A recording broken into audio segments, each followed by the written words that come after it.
नमस्कार, आप देख रहे हैं न्यूज़ वन इंडिया और मैं हूं आपके साथ अर्चना गुप्ता। बुलेटिन की शुरुआत कर लेते हैं बड़ी खबर के साथ, जो कि लखनऊ से है। कांग्रेस से सपा ने महाराष्ट्र और हरियाणा में भी सीट मांगी है। महाराष्ट्र में 12 और हरियाणा में 5 सीटों की मांग सपा की से किया गया है, यानी कि अब ये दावा किया गया है, 5 सीटों पर दावा किया गया है। सपा का एक हाथ से दो, दूसरे हाथ से लो वाला ये फॉर्मूला। सपा यूपी विधानसभा उपचुनाव में कांग्रेस को 2 सीटें दे सकती है। तो ये बड़ी खबर आपको दे दे कि यूपी विधानसभा उपचुनाव में कांग्रेस को सपा 2 सीटें दे सकती है, लेकिन ये तभी संभव होगा जब कांग्रेस हरियाणा और महाराष्ट्र में सपा को सीटें देगी।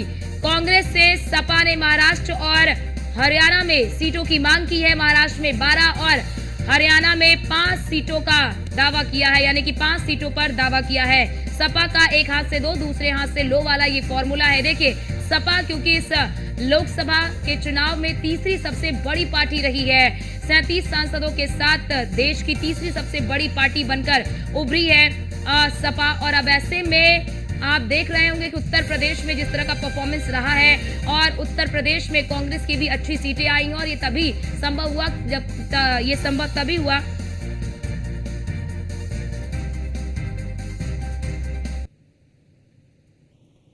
और हमारे साथ हमारी संवाददाता स्कंदिता मिश्रा हमारे साथ लाइव जुड़ चुकी हैं। स्कंदिता, यूपी विधानसभा उपचुनाव में सपा कांग्रेस को 2 सीटें दे सकती है, लेकिन क्या ये माना जाए तभी संभव होगा जब कांग्रेस तैयार होगी महाराष्ट्र और हरियाणा में सीटें देने को, जितनी मांग सपा की ओर से की जा रही है?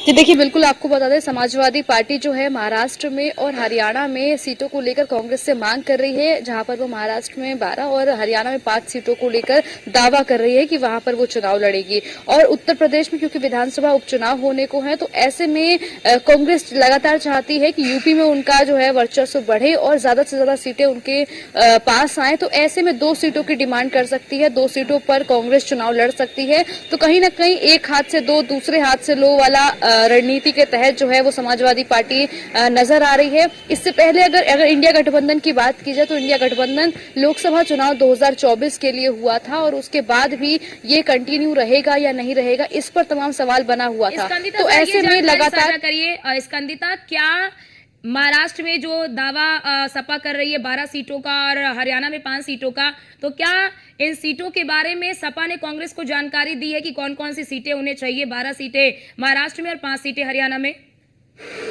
देखिए, अगर सीटों को लेकर बात की जाए तो सीटों को लेकर अभी बातचीत नहीं हुई है, लेकिन महाराष्ट्र की अगर बात की जाए तो महाराष्ट्र में समाजवादी पार्टी के कार्यकर्ता हैं, समाजवादी पार्टी के जो जिला अध्यक्ष हैं वो भी उन्होंने बनाया हुआ है महाराष्ट्र में अलग अलग जो वहाँ के जिले हैं उनके लिए। और अगर हरियाणा की बात की जाए तो हरियाणा में भी कुछ सीटों पर समाजवादी पार्टी का वोट बैंक है। कुछ यादव वोट बैंक की बात की जाए, यहाँ तक कि कुछ जाट वोट बैंक की बात की जाए, तो वहां पर भी समाजवादी पार्टी के कार्यकर्ता हैं। तो इसलिए समाजवादी पार्टी लगातार अपना विस्तार चाहती है, और क्योंकि वो लोकसभा चुनाव में जीतने के बाद में तीसरी सबसे बड़ी पार्टी बन चुकी है, तो ऐसे में कहीं ना कहीं बाकी राज्यों में पार्टी का विस्तार करना चाहती है, और इसी लिहाज से वो सीटों की डिमांड कर रहे हैं। इससे पहले 5 राज्यों में विधानसभा के चुनाव हुए थे, जहां पर मध्य प्रदेश में, राजस्थान में, सभी जगह पर समाजवादी पार्टी चाहती थी कि कांग्रेस के साथ में उनका गठबंधन हो और उनको सीटें दे। लेकिन हमने देखा था कि जो पीछे 5 राज्यों में चुनाव हुए थे, तो कांग्रेस ने समाजवादी पार्टी के साथ गठबंधन नहीं किया था, उन्होंने सिर्फ लोकसभा चुनाव 2024 के लिए गठबंधन किया।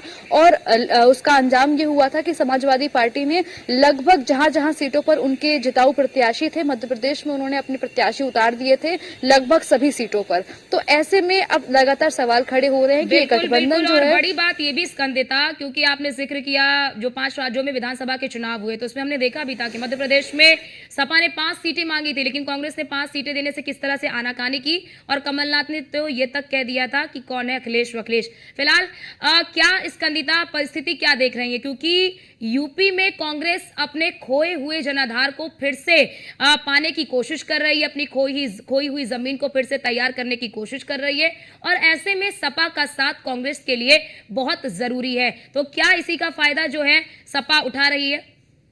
देखिए, बिल्कुल आपको बता दें, अगर समाजवादी पार्टी की बात की जाए तो उत्तर प्रदेश की राजनीति में एक अच्छा दबदबा रखती है, मुख्य विपक्षी पार्टी के तौर पर है जो भाजपा को टक्कर दे सकता है। तो ऐसे में जब उन्होंने इस बार कांग्रेस के साथ गठबंधन किया तो कहीं ना कहीं कांग्रेस का भी फायदा हुआ। समाजवादी पार्टी का तो फायदा हुआ ही हुआ, लेकिन कांग्रेस का भी अच्छा खासा फायदा हुआ, क्योंकि 2019 में उनके पास में सिर्फ एक सांसद था और अब जो है जब इस गठबंधन का असर देखने को मिला तो समाजवादी पार्टी के पास अब कांग्रेस के पास अब जो है 6 सांसद है। तो ऐसे में कहीं ना कहीं उनकी पार्टी का वर्चस्व बढ़ा है। उत्तर प्रदेश की राजनीति में अगर वाराणसी की सीट की बात की जाए तो कांग्रेस के प्रदेश अध्यक्ष अजय राय ने प्रधानमंत्री को एक बेहतर टक्कर दी थी, उनके मार्जिन को कम करने में काफी हद तक सफल साबित हुए थे। तो ऐसे में राहुल गांधी की मजबूरी कहा जाए या कुछ भी कहा जाए, गठबंधन आगे बनाए रखना बेहद जरूरी हो रहा है, क्योंकि उत्तर प्रदेश की राजनीति में भी उनको कांग्रेस को अपने आप को विस्तार करना है, क्योंकि दूसरी सबसे बड़ी पार्टी तो देखना होगा कि अगर उत्तर प्रदेश में कांग्रेस अपने जनाधार को कायम करना चाहती है, फिर से अपने जनाधार को बनाना चाहती है, तो उसे सपा का साथ बहुत जरूरी है। और अब ऐसे में सपा भी दबाव बनाने की पूरी कोशिश करेगी कि अन्य राज्यों में भी कांग्रेस उन्हें सीट दे। फिलहाल बहुत शुक्रिया आपका हमारे साथ जुड़ने के लिए और तमाम जानकारी साझा करने के लिए।